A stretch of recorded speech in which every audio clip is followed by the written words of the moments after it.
أعوذ بالله من الشيطان الرجيم. إن عدة الشهور عند الله 12 شهرا في كتاب الله يوم خلق السماوات والأرض منها 4 حرم ذلك الدين القيم فلا تظلموا فيهن أنفسكم وقاتلوا المشركين كافة كما يقاتلونكم كافة واعلموا أن الله مع المتقين. إنما النسيء زيادة في الكفر يضل به الذين كفروا يحلونه عاما ويحرمونه عاما ليواطئوا عدة ما حرم الله فيحلوا ما حرم الله. زين لهم سوء أعمالهم والله لا يهدي القوم الكافرين. يا أيها الذين آمنوا ما لكم إذا قيل لكم انفروا في سبيل الله اثاقلتم إلى الأرض أرضيتم بالحياة الدنيا من الآخرة فما متاع الحياة الدنيا في الآخرة إلا قليل. إلا تنفروا يعذبكم عذابا أليما ويستبدل قوما غيركم ولا تضروه شيئا والله على كل شيء قدير. إلا تنصروه فقد نصره الله إذ أخرجه الذين كفروا ثاني اثنين إذ هما في الغار إذ يقول لصاحبه لا تحزن إن الله معنا فأنزل الله سكينته عليه وأيده بجنود لم تروها وجعل كلمة الذين كفروا السفلى وكلمة الله هي العليا والله عزيز حكيم. السلام عليكم ورحمة الله وبركاته. بسم الله الرحمن الرحيم الحمد لله رب العالمين والصلاة والسلام على سيد المرسلين نبينا محمد وعلى آله وصحبه أجمعين أما بعد فأعوذ بالله من الشيطان الرجيم. إن عدة الشهور عند الله 12 شهرا في كتاب الله يوم خلق السماوات والأرض منها 4 حرم ذلك الدين القيم فلا تظلموا فيهن أنفسكم وقاتلوا المشركين كافة كما يقاتلونكم كافة ওয়ালামু আন্নাল্লাহা মাআল মুত্তাকিন। মহান আল্লাহর সমস্ত প্রশংসা যে আল্লাহ পাক রব্বুল আলামিন সময় কাল স্থান সব কিছুর মালিক। সালাত এবং সালাম নাযিল হয়ে মুহাম্মদুর রাসূলুল্লাহ সাল্লাল্লাহু আলাইহি ওয়াসাল্লামের উপর যিনি সময়কে ভালো কাজে লাগাবার জন্য উৎসাহিত করেছেন, নিজের সময়কে অন্যায় কাজে নষ্ট করা বা পাপের কাজে লাগানোকে আল্লাহ পাক হারাম করেছেন, তার রাসূল সাল্লাল্লাহু আলাইহি ওয়াসাল্লাম সতর্ক করেছেন। আমাদের তাফসীর হবে সূরা তাওবার আয়াত নম্বর 36 থেকে 36 এবং 37 এই দুটি আয়াতে আল্লাহ রাব্বুল আলামিন বছরকে যে 12 মাসে ভাগ করেছেন এবং এই বছর 12 মাসের এই 12টি মাসের মধ্যে 4টি মাস হচ্ছে সম্মানিত মাস। প্রাচীন যুগ থেকে যেগুলির বড় মর্যাদা সম্মান ছিল, যে সময়গুলিতে তারা লড়াই কলহ থেকে খুব বেঁচে থাকার চেষ্টা করত বা বিরত থাকতো, যদিও তাদের লড়াই প্রয়োজন হতো। জাহিলিয়াতের যুগে কাফের মুশরিকরাও আরবের দিন ইসলাম আসার পরে এই মাসগুলির ওই রকমের কোনো বৈশিষ্ট্য আছে কি না এই বিষয়ে তাফসীরকারদের ওলামাদের দুটি মত রয়েছে। একটি মতে সেগুলির একটা ফজিলত আছে, আর আরেকটি মত হচ্ছে যে না, এই রকমের কোনো বৈশিষ্ট্য নেই। কারণ ইসলামের নীতিমালা হচ্ছে যে ঝগড়া বিবাদ লড়াই যদি অন্যায়ভাবে হয় তাহলে সবসময় হারাম, আর যদি লড়াই করা যদি ন্যায়সঙ্গত হয়, আল্লাহর সন্তুষ্টির জন্য হয়, আল্লাহর কালেমাকে উঁচা করার জন্য হয়, শর্ত পূরণ করে, তাহলে যে কোনো সময় সেটা আল্লাহ পাকের পক্ষ থেকে সন্তুষ্টির কাজ বা বৈধ। যার ফলে এই 4টি মাস যে জাহিলিয়াতের যুগে সেই মাসগুলিকে হারাম মাস বলা হতো এবং সেই মাসগুলিতে তারা লড়াই বন্ধ করতো, সারা বছর লড়াই চালাইতো, এগুলি মনসুখ রহিত হয়ে গেছে। আয়াতে আসি, আল্লাহ পাক বলছেন ইন্না ইদ্দাতাশ শুহুর ইনদাল্লাহি 12 শাহরান ফি কিতাবিল্লাহ, নিঃসন্দেহে মাসগুলির সংখ্যা, শুহুর শাহরের বহুবচন, মাসগুলির সংখ্যা, আর ইদ্দাতুন মানে হচ্ছে আদাদুন, সংখ্যা। মাসগুলির সংখ্যা আল্লাহর নিকটে 12 শাহরান, 12টি মাস। মাসের সংখ্যা হচ্ছে 12টি, এটি আল্লাহর সৃষ্টিগত বিধানে রয়েছে। ফি কিতাবিল্লাহ, আল্লাহ পাকের বিধানে রয়েছে। আল্লাহ পাকের কিতাব মানে যাতে লেখা রয়েছে, কিতাব মানে মকতুব, যা লেখা রয়েছে। তো আল্লাহ পাকের কিতাব বলতে এখানে কোরআনে কারীম বোঝানো হয়নি, বরং লৌহে মাহফুজ, সুরক্ষিত ফলক, যাতে সমস্ত মখলুকাত সৃষ্টির ভাগ্য লেখা রয়েছে। আর সেই লৌহে মাহফুজ থেকে কোরআনে কারীম নাজিল করা হয়েছে, বালুহা কোরআনুম মাজিদুন ফি লৌহে মাহফুজ। সে কিতাবুল্লাহ মানে সেই লৌহে মাহফুজে যে আল্লাহ পাকের ফয়সালা লেখা আছে, সেটা হচ্ছে যে আল্লাহ পাক বছরকে 12 মাসে ভাগ করেছেন। ইয়াউমা খালাকাস সামাওয়াতি ওয়াল আরদ, আর এই আল্লাহ পাকের সৃষ্টিগত বিধান ওই দিন থেকেই চলে আসছে যেই দিন থেকে আল্লাহ আকাশসমূহ এবং পৃথিবীকে, জমিনকে সৃষ্টি করেছেন। যেই দিন থেকে রাত দিন শুরু হয়েছে, দিন গেলে রাত আসে, রাত গেলে দিন আসে, শুরু হয়েছে আকাশ জমিন সৃষ্টি হওয়ার পর, তখন থেকেই 29 বা 30 দিনে 1 মাস হয়, আর 12 মাসে 1 বছর হয়। মিনহা আরবাতুন হুরুম, এই 12টি মাসের মধ্যে 4টি হচ্ছে নিষিদ্ধ মাস। হরুম হারামের বহুবচন, নিষিদ্ধ বলতে পারেন, মোহতারাম সম্মানিত মর্যাদা সম্পন্ন মাস বলতে পারেন। এই মাসগুলির মর্যাদা রয়েছে আল্লাহ পাকের কাছে প্রাচীন যুগ থেকেই। আর আরবরা ইব্রাহিম আলাইহিস সালামের দিনের তারা দাবিদার ছিল, আর সেই দিনের তারা কিছু ক্ষেত্রে অনুসারী থাকলে অধিকাংশ ক্ষেত্রে তারা তাদের ধর্মকে বিকৃত ধর্মে পরিণত করেছিল। ইব্রাহিম আলাইহিস সালামের আদর্শ থেকে অনেক দূরে চলে গিয়েছিল, তাওহীদ থেকে শিরকে লিপ্ত হয়েছে। আর ইব্রাহিম আলাইহিস সালামের সুন্নত আদর্শ থেকে দূরে গিয়ে বিদাত, বহু বিদাতে লিপ্ত হয়েছে, বহু কুসংস্কার অন্যায় তারা লিপ্ত হয়েছে। যার ফলে আরব মুশরিক, মক্কার মুশরিকদের কাছে যে ধর্মটি ছিল সেটা হচ্ছে ইব্রাহিম আলাইহিস সালামের ধর্মের বিকৃত রূপ। ইব্রাহিম সালামের ধর্মের হজ ছিল, ওমরা ছিল, কাবার তওয়াফ করা ছিল, মেনা আরফা যাওয়া ছিল, কুরবানি ছিল, এইসব ছিল। মেহমান নওয়াজি, অতিথি পরিচিত হোক অপরিচিত হোক তাদের আপ্যায়ন করা, এরকম বহু ভালো কাজ ছিল। কিন্তু তার মধ্যে কুসংস্কার, এক আল্লাহর ইবাদতের জায়গায় যে কাবা ঘরকে আল্লাহ এক আল্লাহর ইবাদতের জন্য তৈরি করিয়েছেন ইব্রাহিম আলাইহিস সালামকে, সেই ঘরের চারিদিকে 360টি মূর্তির পূজা, এই শিরকের সংযোজন ঘটিয়ে ধর্মকে বিকৃত করে তারা নিজেরা নিজের ধর্ম গড়েছে। ইসলাম অশ্লীল কথা কাজকে সমর্থন করে না। ইব্রাহিম আলাইহিস সালামের দিনও কোনো অশ্লীলতা নেই, কিন্তু তারা এত অশ্লীলতায় লিপ্ত হয়েছিল যে আল্লাহর ঘর কাবার তওয়াফ করতো নারী পুরুষ উলঙ্গ হয়ে বাইরে থেকে আসলে। যেই কাপড় পরে পাপ করেছি ওই কাপড় পরা যাবে না, তো ন্যাংটা হয়ে কি করতে হবে?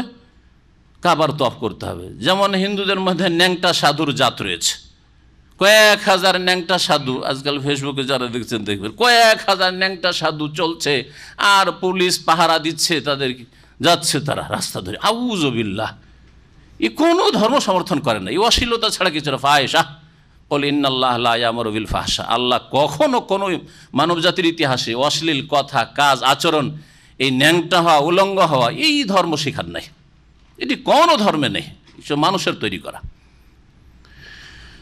তো এইরকম বহু কুসংস্কার তাদের মধ্যে চলে এসেছিল। ইব্রাহিম আলাইহিস সালামের দিনের প্রাচীন দিন থেকে যে চলে আসা 4টি মাসকে সম্মান করা, এটা ছিল। কিন্তু তাতেও কুসংস্কার ঢুকিয়েছে। যে কুসংস্কারের কথা এরপরে আয়াত নম্বর 37 আল্লাহ পাক করলেন, যালিকা দ্বীনুল কাইয়্যিম, এটি হচ্ছে সুপ্রতিষ্ঠিত দিন, এটাই হচ্ছে দিন কায়েম করা। তো দিন কায়েম করা মানে শুধু ক্ষমতায় যাওয়া যে ব্যাখ্যা, সেই ব্যাখ্যা ইসলামের নেই। দিন কায়েম করা, দিনের যে কোনো বিধিবিধান কায়েম করে, সেটা হচ্ছে দিন কায়েম করা।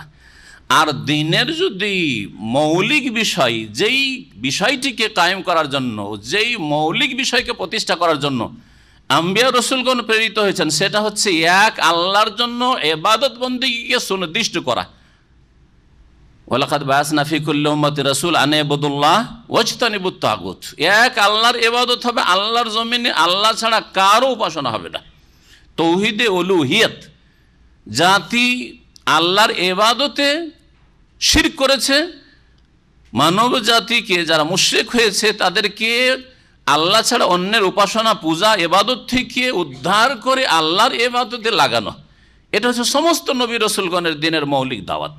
সুতরাং দিন কায়েমের যদি মৌলিক বিষয় বলতে হয়, তাহলে বলতে হয় তৌহিদে উলুহিয়া, তৌহিদুল ইবাদা কায়েম করা। আল্লাহর জমিনে যেমন দুর্গা পূজা হবে না, দরগার পূজা হবে না, আল্লাহর জমিনে আল্লাহ ছাড়া অন্য কাউকে সেজদা করা হবে না, অন্য কারো কাছে দোয়া করা, আহ্বান করা হবে না, অন্যকেও আমাদের দিতে পারে, নিতে পারে, উত্থান পতনের মালিক, এইরকম কুফরি শিরকি আকীদা রাখা হবে না, এগুলিকে উৎখাত করতে হবে। এটা হচ্ছে নবী রসুলগণকে প্রেরণ করার এবং দিন কায়েমের মৌলিক বিষয়। তো দিন কায়েমের বিষয়টিকেও বিকৃত করেছে এক শ্রেণীর লোকেরা, অপব্যাখ্যা করেছে, যার ফলে দুনিয়া দিন কায়েমের নামে দুনিয়ার গরজ পুরা করা হয়ে থাকে। আর দুনিয়ার গরজ পুরা করতে হয়ে বা পুরা করতে গিয়ে মানুষ অনেক সময় পার্থিব জীবনে ক্ষতিগ্রস্ত হয়ে থাকে, যা অনেক জ্ঞানীরা বুঝতে পারছেন। আল্লাহ পাক রব্বুল বলছেন যে এটি হচ্ছে আদ-দীনুল কাইয়্যিম, দিন কায়েম করা, সুপ্রতিষ্ঠিত দিন। এটি হচ্ছে দিনের প্রতিষ্ঠা, যে আল্লাহর বিধানে রয়েছে যে এই মাসগুলি সম্মানিত মাস, সুতরাং এই মাসগুলির মর্যাদা দান করবে বিশেষভাবে। আর তারপর আল্লাহ পাক বলছেন ফালা তাযলিমু ফীহিন্না আনফুসাকুম, সুতরাং এই মাসগুলিতে তোমরা তোমাদের নিজেদের ওপর জুলম করিও না। এই মাসগুলি বলতে 4 মাসকে বোঝানো হয়েছে, নাকি প্রথম দিকে যে আল্লাহ বলেছেন ইসনা আশা 12 মাস, 12 মাসকে বোঝানো হয়েছে? এই ব্যাপারে দুটি তাফসীরকারদের মত রয়েছে।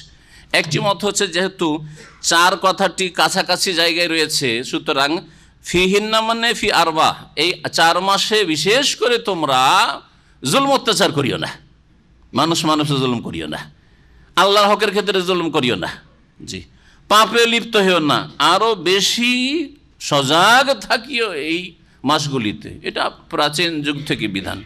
কিন্তু গোনা থেকে শুধু এই 4টি সম্মানিত মাসে বাঁচবেন, বেশি মর্যাদার মাসে, আর অন্য মাসে 8 মাসে বাঁচবেন না গোনা থেকে। দিন ইসলামে গোনা থেকে বাঁচার ক্ষেত্রে আর ফরজ ওয়াজিব আদায় করার ক্ষেত্রে, আল্লাহর সন্তুষ্টির কাজে নিজেকে লাগানোর ক্ষেত্রে 12 মাসই সমান, 12 মাসই সমান। যেই আল্লাহ রমজানের মালিক, সেই আল্লাহ হচ্ছে শোয়ালের মালিক, ওই আল্লাহ মহরমের মালিক।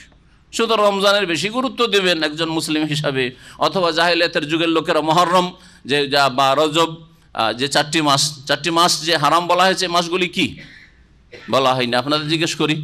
3টি পাশাপাশি রয়েছে, যেমন নবী করিম সাল্লাল্লাহু আলাইহি ওয়াসাল্লাম বলেছেন, জিলকাদ, জিলহজ আর মুহররম, আর একটি হচ্ছে রজব। জি, এই 4টি মাস। তো 4টি মাসেই শুধু জুলুম করবেন না, অন্য সময় জুলুম করেন না, কখনো জুলুম করা যাবে না। জুলুম সবসময় হারাম, সর্বকালে হারাম, সর্বস্থানে হারাম। মক্কা মদিনায় জুলুম চলবে না, পাপ চলবে। অন্য জায়গায় পাপ চলবে নাকি? আরব দেশে শুধু পাপ চলবে না আর বাংলাদেশে পাপ চলবে নাকি? আরব দেশে মানব রচিত বিধান চলবে না আর বাংলাদেশে আর অন্য কোনো জমিনে মানব রচিত বিধান চলবে নাকি? আরব দেশে শুধু কবর মাজার পূজা চলবে না আর বাংলাদেশে মাজার পূজা চলবে নাকি? ভারতে চলবে নাকি? না, কখনো চলবে না, কোথাও চলবে না। আল্লাহর জমিন আল্লাহর, সুতরাং আল্লাহর জমিনে আল্লাহর ইবাদত হবে, স্থান হোক অথবা কাল হোক।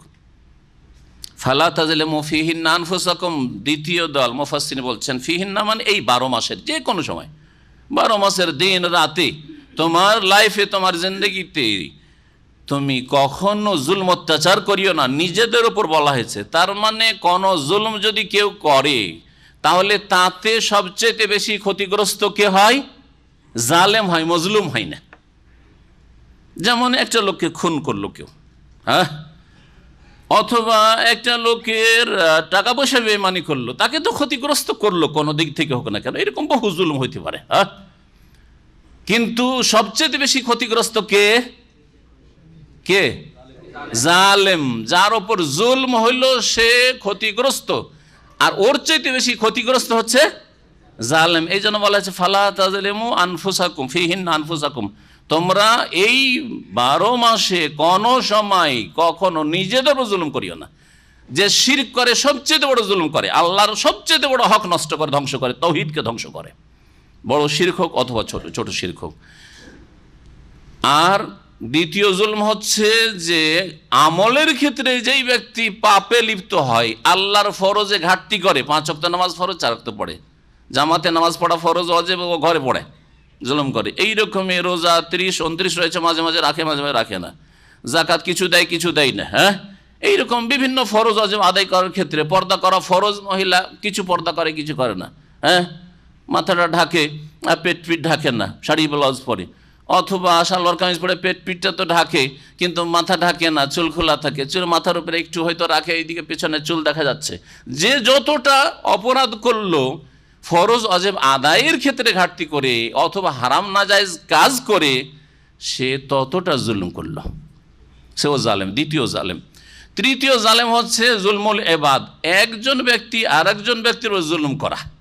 তাহলে জুলম কোরআন এবং হাদিসের ভাষায় 3 রকমের হয়ে থাকে। আল্লাহর তাওহীদের ক্ষেত্রে জুলুম করা মানে শিরকে লিপ্ত হওয়া, ফরজ ওয়াজিবে ঘাটতি করা অথবা হারাম নাজায়েজ কাজ করে মানুষের ক্ষতি করলেন কিন্তু আল্লাহর বিধান আপনি লঙ্ঘন করলেন, আপনি জুলুম করা।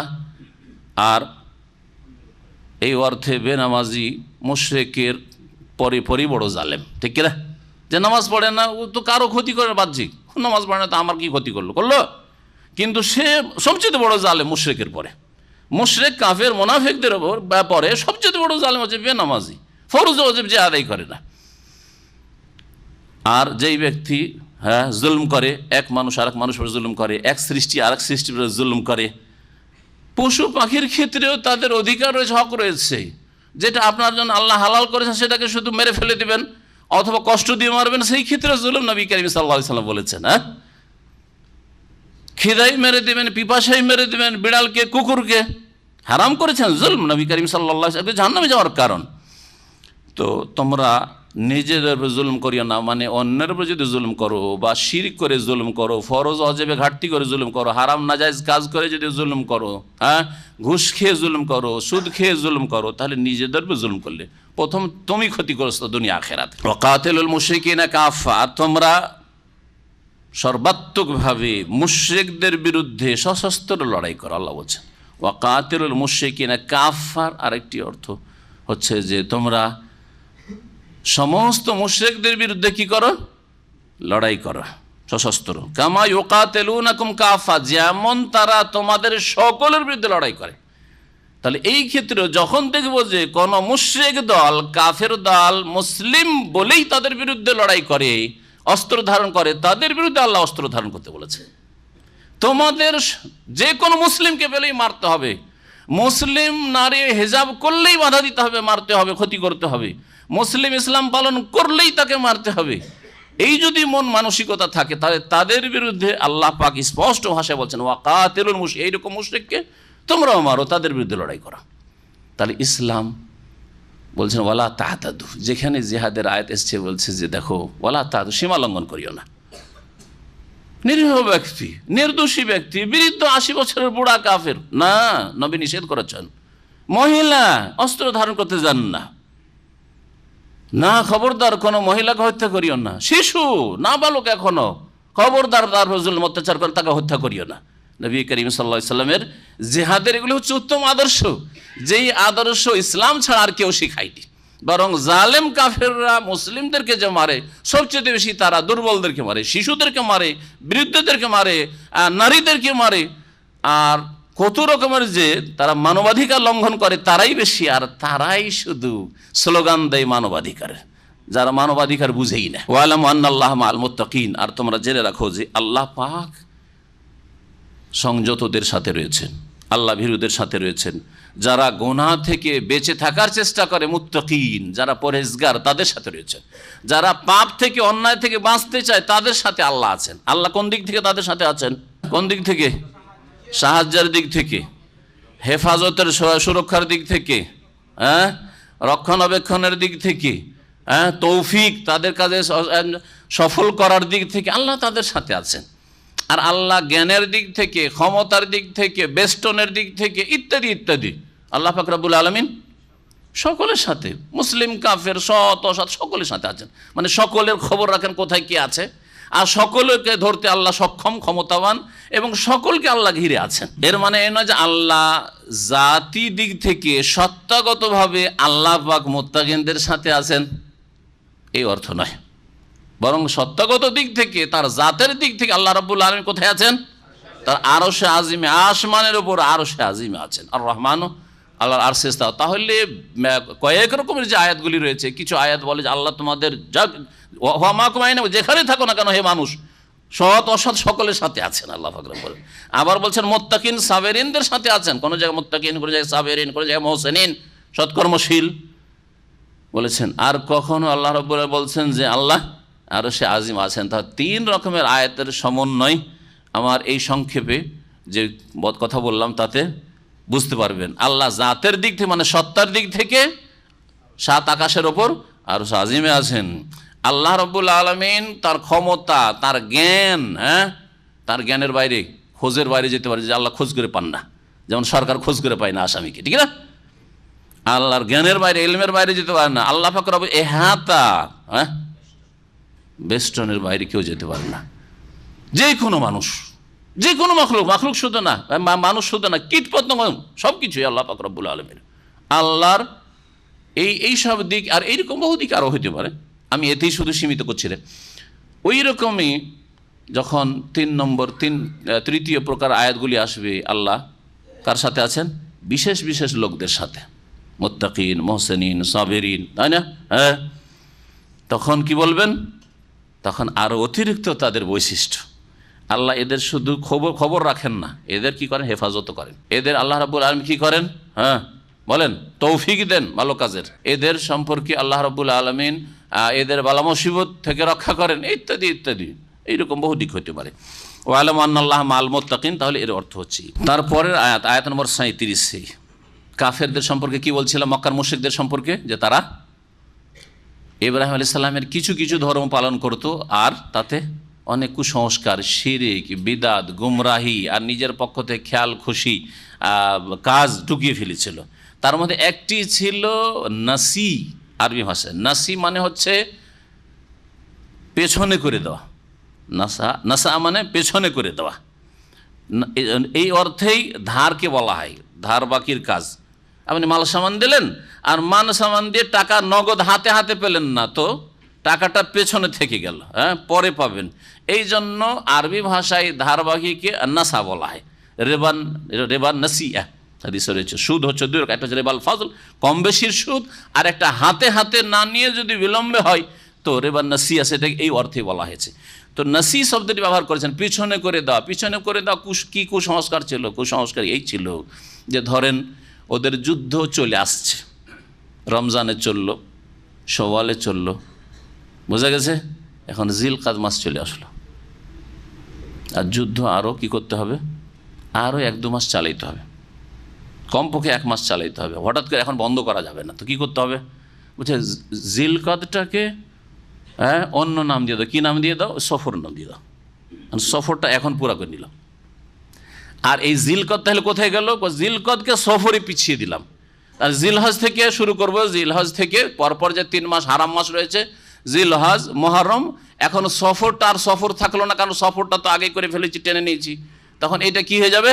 তখন ওই যে মুহররমটা, তখন কি এখানে মুহররম পিছিয়ে গিয়ে কোথায় গেল? পিছিয়ে যাওয়ার অর্থ এখানে মুহররম পিছিয়ে, সফরে মুহররম পুরা করা হচ্ছে, সফরে মুহররম পুরা করা হচ্ছে।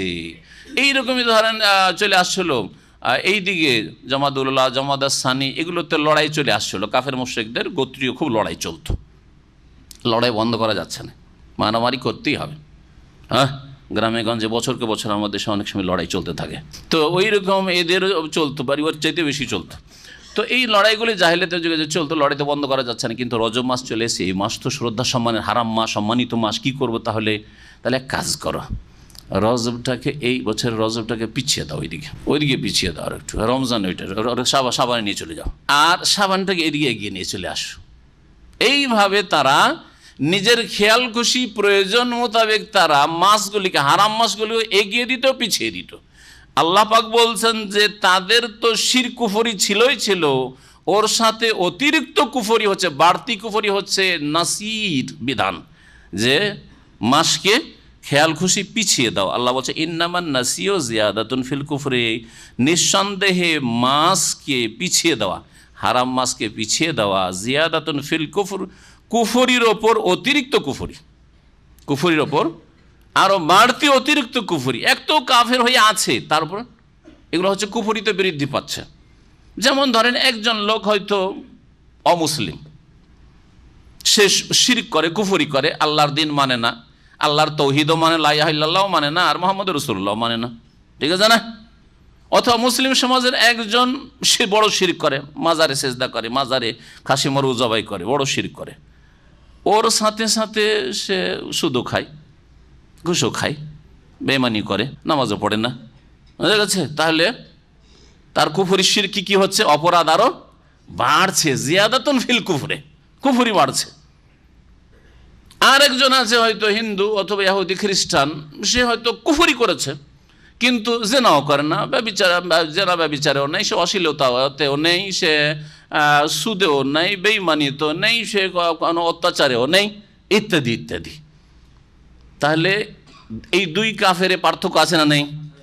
একজন সিম্পল মুশরিক আর একজন মুশরিক প্লাস চরিত্রহীন, তার সাথে সুদখোর, জালেম, বেঈমান, গাদ্দার, বিশ্বাসঘাতক ইত্যাদি, খুনি।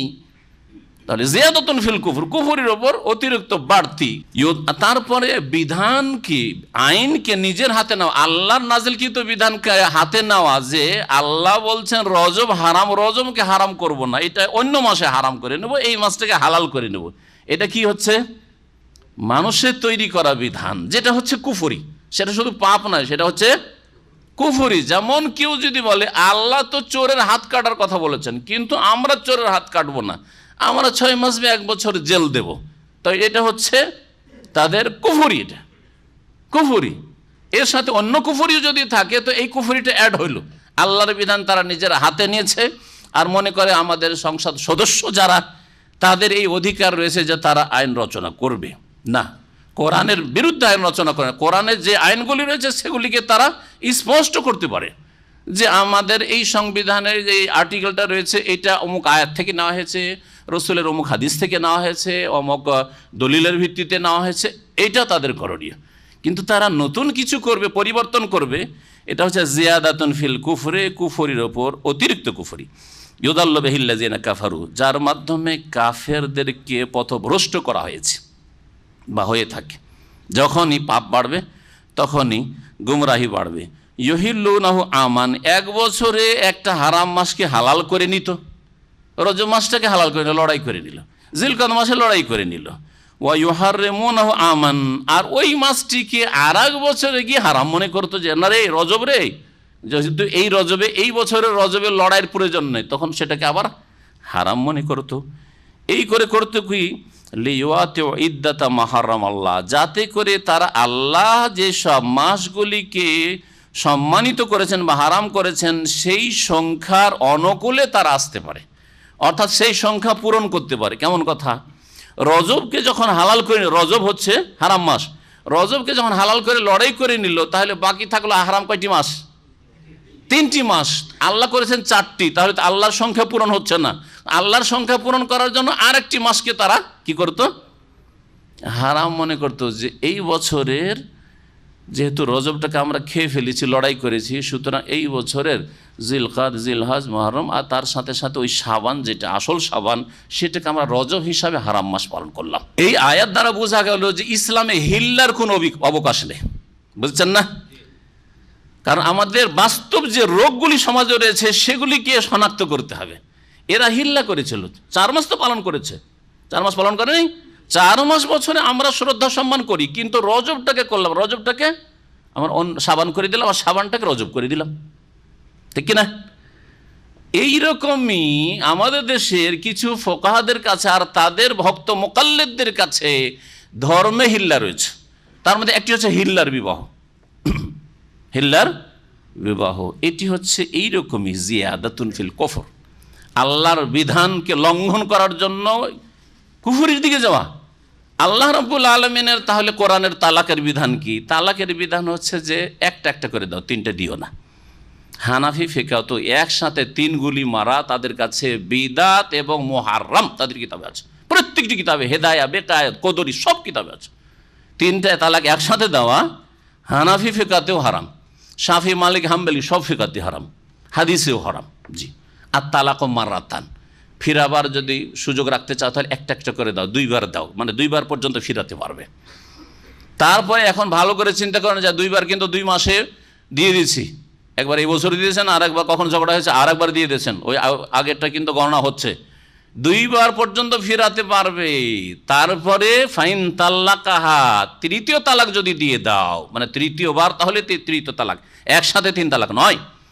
ফালা তাহিল্লু লাহু, অতক্ষণ আর হালাল হবে না যতক্ষণ পর্যন্ত হাত্তা তানকিহা যাওজান গায়রা, অন্য কোথাও বিয়ে স্বেচ্ছায় না হবে, চুক্তি করে নয়। এবং বিয়ে শরীয়তে কিসের জন্য হয়? 1 রাতের আমোদ ফুর্তির জন্য। এটাই যদি বিয়ে হয় তো 5 স্টারের জেনা বিয়ে, তাহলে শিয়া রাফেজিদের মোতার বিয়ে, কন্ট্রাক্টের বিয়ে, তাহলে বিয়ে, তাহলে এগুলো বিয়ে না, এগুলো সব জেনা, ব্যভিচার। কোনো জায়গায় নিজের ক্লাস ফ্রেন্ড যুবতীকে নিয়ে এক যুবক যাচ্ছে, চলে 1 সপ্তাহের জন্য আমরা যাচ্ছি, অমুক জায়গায় যাচ্ছি, একটা শিক্ষা সফরে যাচ্ছি, হ্যাঁ, কিছু খরচ খরচা করলো ওই যুবতীর জন্য, মনে করলো যে এইটাই বিয়ে, তো জায়েজ, এগুলো জেনা। তো ওগুলো যদি জেনা হয় তো এই কন্ট্রাক্টের বিয়ে, যে দেখো 3 তালাক তো আমি দিয়ে ফেলেছি, আর বিবি তো আমার হালাল হচ্ছে না, আর বিবি তো আমাকে আনতেই হবে, আল্লাহ তো হারাম বলেছেন, এখন কি করতে হবে? তাহলে একটা হিল্লা করা যাক, সেটা হচ্ছে তুমি বিয়ে করো, কিন্তু 1 রাতের বেশি রাখবে না, 1 রাত 2 রাত, বাস, সকাল হলে কিন্তু তালাক দিয়ে দিবে। করে কি করে না? হ্যাঁ, আল্লাহর হারামকে হালাল করার জন্য কন্ট্রাক্টের বিয়ে, 1 রাত 2 রাতের বিয়ে, এটা ওই রকমই যেমন এরা 4 মাসই ঠিক রাখতো। কিন্তু আমি এই ব্যাখ্যা করছি না কোরআন থেকে, তাফসীরকার বলছেন এই আয়াত থেকে বোঝা যায় যে শরীয়তে হারামকে হালাল করার জন্য অথবা হালালকে হারাম করার জন্য হিল্লা করা, মানে হিলা করা, বাহানা করা, এদিক ওদিক বাঁকা রাস্তা খোঁজা হারাম। কাফেরদেরটা যদি কুফরির ওপর অতিরিক্ত কুফরি হয়, তাহলে মুসলিমরা যদি হিল্লা করে হারামকে হালাল করার জন্য, হারাম স্ত্রী 3 তালাক হয়ে গেছে, হারাম হয়ে গেছে, অন্য জায়গায় খুঁজেন, ও অন্য জায়গায় স্বামী খুঁজবে, আপনি অন্য জায়গায় স্ত্রী খুঁজেন। কিন্তু এই চুক্তির বিয়ে এটা হচ্ছে এই রকমই। আল্লাহ পাক যেন মুসলিমদেরকে হেদায়েত দান করেন, আর বিদাতি মোল্লাগুলিকে আল্লাহ পাক হেদায়েত দান করেন, জাতিকে যেন অশ্লীল কথার কাজে না ডুবিয়ে দেয় হিল্লার বিবাহতে। জি, আল্লাহর লানত রয়েছে, রাসূলুল্লাহ লানত রয়েছে, লান আল্লাহুল মুহাল্লিল ওয়াল মুহাল্লাল্লাহু, যে হালালা করে, হালালা যার জন্য করা হয়, 2 জনের উপর কি রয়েছে? লানত, আল্লাহর অভিশাপ রয়েছে। যে ওই ভাড়াইটা পাঠা, তাইসুল মুস্তার বলেছেন নবী সাল্লাল্লাহু আলাইহি ওয়াসাল্লাম, ভাড়াইটা পাঠায় 1 রাত 2 রাতের জন্য বিয়ে করে, তার উপরও অভিশাপ রয়েছে আল্লাহ। আর যার জন্য হালাল করার চেষ্টা করা হবে যে 1 রাতে রেখে তোকে হালাল করে দিয়ে দেবো বন্ধু, তো ওর উপরও লানত রয়েছে। আর যেই পরিবারের লানত রয়েছে ওদেরকে কোনো শান্তি হয়, আবার দ্বিতীয়বার ওই হারাম উপায়ে নিয়ে এসে কখনো শান্তি হবে না। আল্লাহ পাক তারপরে বলছেন যে এরা কি করে, আল্লাহ পাকের যে হারামের 4টি সংখ্যা আছে এটা পুরা করার উদ্দেশ্যে তারা এরকম আগে পরে করে থাকে। ফায়ুহিল্লু মা হারামাল্লাহ, এইভাবে তারা আল্লাহর হারামকৃত মাসগুলিকে হালাল করে ফেলে। যুয়্যিনা লাহুম সু আমালিহিম, তাদের এই মন্দ কাজগুলিকে তাদের জন্য সুসজ্জিত করা হয়েছে, সুশোভিত, শয়তান সাজিয়ে সাজিয়ে পেশ করেছে যে তোরা এইরকম করে দে না, লড়াই তো করতেই হবে, তখন এরকম করে দে, বিবিকে তো এনি হাউ যেইভাবে হোক না কেন আনতেই হবে, তো এক কাজ কর, দেখ দোস্ত বন্ধু কেউ আছে কিনা, একটা হুজুর আছে কিনা দেখ, হুজুরকে 1 রাতের জন্য দিয়ে দেখ, বিবাহ দিয়ে দে। জি, যুয়্যিনা লাহুম সু আমালিহিম, এ মন্দ কাজ সাজিয়ে সাজিয়ে পেশ করে। আরে হুজুরকে বলা লাগে না, হুজুর নিজে প্রস্তাব দেয়। আল্লাহ, আমি বাড়িয়ে বলবো না, কারণ আমরাও মাদ্রাসায় পড়েছি, বুঝছেন না। কিন্তু আমার কাছে টেলিফোন করেছে, বছরখানেক হইল, একবার টেলিফোন করেছে যে হুজুর আমি ওই রকম 3 তালাক হয়ে গেছে শেখ, তো আমি ওই মুফতিকে জিজ্ঞেস করতে গেছি, তো মুফতি বলছে যে হিল্লার বিয়ে দিতে হবে। তা হিল্লার বিয়ে দিতে হবে, তার কোথায় যাবে? তো আমার সাথে দিয়ে দাও, আমার সাথে দিয়ে দাও, কোথায় খুঁজে বাড়াবে? হাউজুবিল্লাহ, হাউজুবিল্লাহ। জি জি জি জি। তো এগুলো কি কুফরির ওপর অতিরিক্ত কুফরি নয়? জি, একে তো জেনাকে হালাল করা হচ্ছে এক রাত 2 রাতের জন্য, হ্যাঁ বিচার, তারপরে আবার লোভ কত যে আমি এই সুযোগটা পেয়ে যাই, এই সুযোগটা আমি পেয়ে যাই। সাজিয়ে শয়তান পেশ করে এই খারাপ কাজগুলিকে তাদের জন্য। আল্লাহু লা ইয়াহদিল কওমাল কাফিরিন, আর কাফের সম্প্রদায়কে আল্লাহ কখনো ভালো রাস্তা দেখান না, জান্নাতের রাস্তা। ইয়া আইয়ুহাল্লাযীনা আমানু মা লাকুম ইযা কিলা লাকুম ইনফিরু ফি সাবিলিল্লাহ ইসতাকালতুম ইলাল আরদ। এই আয়াত থেকে নবী করিম সাল্লাল্লাহু আলাইহি সাল্লামের তাবুকের যুদ্ধের কথা এবং তাবুকের যুদ্ধে যে মুনাফিকরা মদিনার বিভিন্ন রকমের বাহানা আর ওজোর পেশ করে মদিনায় থেকে গিয়েছিল, যায়নি, এইসব কথা লম্বা আল্লাহ পাক আলোচনা করেছেন, লম্বা আলোচনা করেছেন। আর মুনাফিকদের সম্পর্কে আলোচনায় হচ্ছে মূল বিষয়বস্তু সূরা তওবার। এতক্ষণ পর্যন্ত সূরা তওবাতে যে আলোচনাগুলি হইল কাফের মুশরিকদের সম্পর্কে, শুরু থেকে কাফের মুশরিকদের সম্পর্কে একটা দল সম্পর্কে আলোচনা, যারা প্রকাশ্য ইসলামের বাইরে, যারাকে চেনা যায় যে এরা আমাদের মুসলিম নয়। আর একটি দল যারা প্রকাশ্য, যারা ইসলাম বিরোধী, তাদের চাইতে মারাত্মক, তাদের চাইতে ক্ষতিকর, তারা হচ্ছে নিজের ঘরের দুশমন। হ্যাঁ, নিজের আস্তিনের সাপ, পকেটে যদি সাপ ঢোকানো থাকে অথবা আস্তিনের সাপ যদি ঢুকে থাকে তো কত আপনার জন্য মারাত্মক। তো মুসলিম সমাজের মুনাফিক, বিশ্বাসের মুনাফিক, আল্লাহ পরকালে বিশ্বাস নেই, আল্লাহর দিনে বিশ্বাস নেই, কিন্তু মুসলিম সমাজে যেহেতু সুযোগ সুবিধা নিতে হবে, সে নেতৃত্বের সুযোগ সুবিধাই হোক অথবা ব্যবসা বাণিজ্যের সুযোগ সুবিধা হোক অথবা বসবাসের সুযোগ সুবিধা হোক, যেই হোক না কেন, সেই জন্য এরা ইসলামের কথা প্রকাশ করে। অন্তরে কাফেরদের সাথে, ইহুদি নাসারার সাথে মিত্রতা রয়েছে, আল্লাহর বান্দাদের সাথে, ফিলিস্তিনি ভাই বোনদের সাথে, মজলুম ভাই বোনদের সাথে, মুসলিমদের সাথে, বার্মার মজলুম মুসলমানদের সাথে তাদের শত্রুতা রয়েছে। এদের জন্য কখনো তারা হায় আফসোস করে না। এত জুলুম অত্যাচার হচ্ছে, কখনো দেখলেন না যে তারা সমবেদনা জ্ঞাপন করলো মুসলিম উম্মতের জন্য, মুসলিম মজলুম নির্যাতিতদের জন্য। এদের জন্য তারা কিছু একটা দেখালো, কিছু করে, হ্যাঁ কিছু দেখতে পাবেন না। কিন্তু যদি কোনো একটা কাফেরদের 2-4-10টা লোক মরে যায় তো কি সমবেদনা, হ্যাঁ, প্রচার মাধ্যমগুলিতে তাদের পতাকাকে নিজের প্রোফাইলে রাখা অথবা তাদের জন্য অনুষ্ঠান করা, যে আমরা এইসবের নিন্দা করছি, আমিও নিন্দা করছি, কিন্তু শুধু সেটা নিন্দা করছি। আর মুসলিমরা যখন মার খায় আর মুসলিমদের রক্ত ঝরে তখন নিন্দা করার তৌফিক হয় না। এই যদি দ্বিমুখা আচরণ থাকে, এটা হচ্ছে মুনাফিক।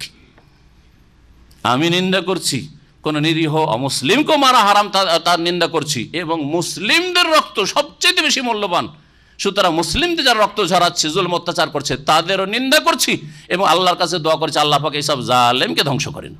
জি, এটা হচ্ছে আসল নিন্দা, এটা হচ্ছে আসল নিন্দা। আমরা সন্ত্রাস সমর্থন করি না, আমরা জঙ্গিবাদ সমর্থন করি না, আমরা একটা নিরীহ মুসলিম চলাফেরা করছে বা কোথাও থাকছে তাদের ক্ষয়ক্ষতি হোক সমর্থন কখনো করি না। কিন্তু আমরা মুসলিম উম্মতের রক্ত ঝরতে থাকবে, মুসলিম মাথা আমাদের দেহ, কোনো একটি অংশ পা যদি বর্মা পা হয় তো কোনোটি হচ্ছে হাত, কোনোটা হচ্ছে আমাদের মাথা, কোনোটা হচ্ছে আমাদের আর কিছু। সুতরাং আমাদের ওপর আমরা যতই নিরাপদ থাকি না কেন, আমাদের বাড়িতে, আমাদের দেশে, আমাদের কোথাও হাতের ওপর জুলুম হচ্ছে, পায়ের ওপর জুলুম হচ্ছে, মাথার ওপর জুলুম হচ্ছে, সুতরাং কখনো চুপ থাকা যাবে না। এটা হচ্ছে ইসলামের পরিচয়। আল্লাহ পাক যেন আমাদেরকে মুসলিম উম্মতের হক আদায় করার তৌফিক দান করেন। এখান থেকে তাবুক যুদ্ধ এবং মুনাফিকদের আলোচনা শুরু হচ্ছে। এই মুনাফিকদের আলোচনা শেষ হলে তখন মুমিনদের সম্পর্কে কিছু আয়াত আসবে, সাহাবায়ে কেরাম, তাবেঈন, তাদের অনুসারী, এইসব আলোচনাগুলি আসবে। মুনাফিকদের সম্পর্কেই লম্বা আলোচনা এই সূরা তাওবাতে রয়েছে। শুরু করা যাক এই তাবুক যুদ্ধ সম্পর্কে। তাবুক যুদ্ধ হয়েছিল খুব গরমের মৌসুমে, শাওয়াল মাস ছিল, নবম হিজরি, আর সেই সময়টা নবম হিজরির শাওয়াল মাসটা ছিল ইংরেজি মাস হিসাবে জুন। আরব দেশে জুনের গরম, জুন জুলাই এই সময়গুলির গরম খুব গরম। তো এই গরমে আর খেজুর পাকার সময়, মে জুন এইসব হচ্ছে খেজুর পাকার সময়।